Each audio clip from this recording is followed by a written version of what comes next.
love when she spoke about trust, because this kind of ties into what I had to talk about. Confidence.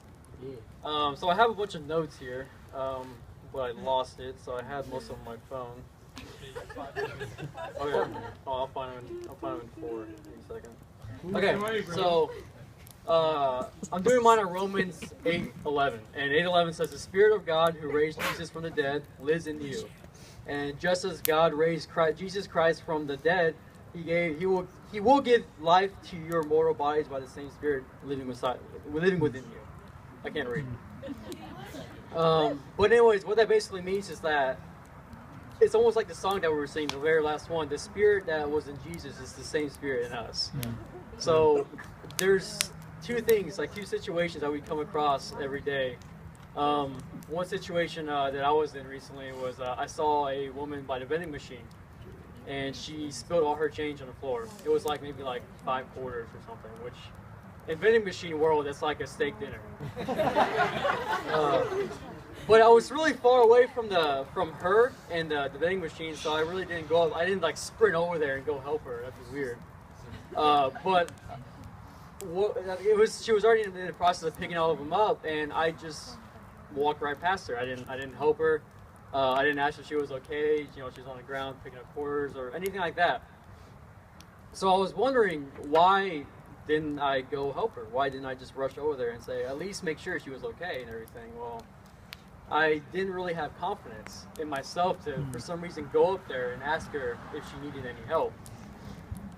So part of that is because you just have to get into the repetition of helping people out, asking God for your, confidence and everything, and asking Him to, go through those daily challenges that you face every day, whether it's helping somebody pick up change off the ground, or talking in front of people, or just helping people in general. I mean, it's something that you're always going to have to go back to God and gain that confidence. Yeah. Now, the other thing I was going to talk about was the stuff that God gives in your life, because I had a title for this, and it was called God's Your Posse. So what that basically means is that whenever you face a challenge, you feel more confident when you have friends with you. When you have like all your best friends, or you feel happier, you feel more confident in doing challenging things, or just every day. Like if you're all by yourself and you're alone, it sucks, and it's just like you don't really have someone to make you happy. You don't really have someone to just lift you up every once in a while. And what people don't realize is that stuff is great. I mean, God puts people in our lives for a reason, but God is also living inside of us. He's living inside of our hearts.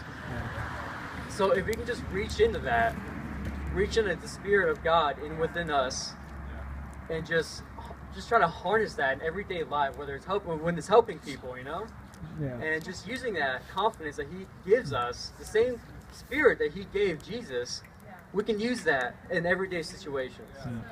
And honestly, that's pretty much it. That's all I have. It was not as long as everything, but just overall, if you just get anything out of this and out of me and everything, it's just know that God put things in our life for a reason. He put His Spirit in us. He's living inside of us. We can always harness that for everyday situations. So. That's